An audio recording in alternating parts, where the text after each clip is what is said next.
abakukhohlwanga ungayiduduzi ucabanga ukuthi bakukhohliwe. Abakukhohlwanga, bebengakudingi. Abantu abakade bebadinga bakwazile ukubafonela noma ukubasendela ama-message ukubatshena ukuthi siyacela ukuthi ngalolu suku sibe ndawonye.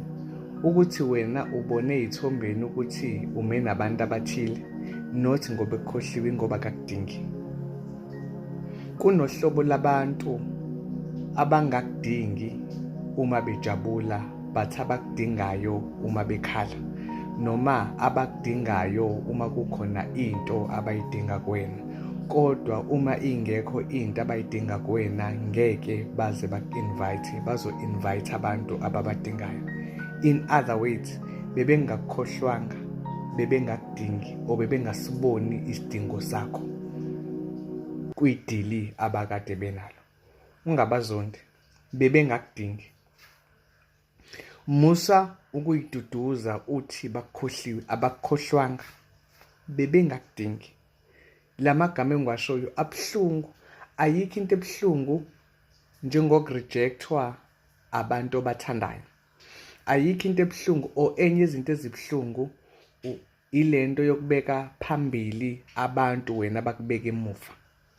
Enye yezinto ezibuhlungu ilento yokwenza iqiniso ulenzele abantu abangalideserve iqiniso, or wenze iqiniso abantu abangeba kwenzela iqiniso. Ayikho into yokulimaza njengokwenza into right uyenzela abantu abaronge. Kuvamisile ukuthi labantu aba-right kubibona abakwenza into ebuhlungu. Ngake ngathi mina, zonke izinto ezikushayayo azikushayi ngoba zikudestroya, but zikushaya ngoba zikushape. Azikushape ngoba zidisplaya ngawe, but zikushape ngoba zikududulela la ubhilonga khona. Ngihlezi ngiyisho lento uma ngiba u-MC ngithi ngiyamsaba umuntu mina. Kodwa ukhumbula into eyodwa, njengoba bengaku-invayithanga, vele abakukweleti lutho. Mina ngeke ngiyiduduze ngento eyodwa-ke uma ngirejectwe abantu ebengibathanda, ngeke ngithi akekho vele umuntu ongikweletayo mina. Akekho umuntu ongikweletayo mina.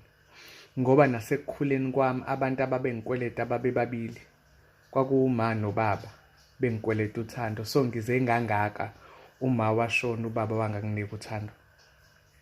Yabo, funi nabo abangikweleti kwakumele ngidlule la engidlule khona ukuze kuzofezeka izimiso zikaJehova ngempilo yami. Yabo, so kunohlobo labantu ekufanele uma bese-rejecta sithi Nkosi siyabonga. Noma kubuhlungu but sithi Nkosi siyabonga. Mina ngike ngithi ungawusho lo mthandazo othi Nkosi ngisusele bonke abantu abangekho ecebeni lakho ngempilo yami.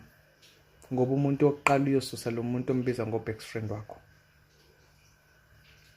Iqaphele nalento yokuba no-best friend ono-best friend wakhe, ngoba uzo-end up umbiza nge-fake friend, ngoba ngeke akwenzele iqiniso leli wena omenzela lona.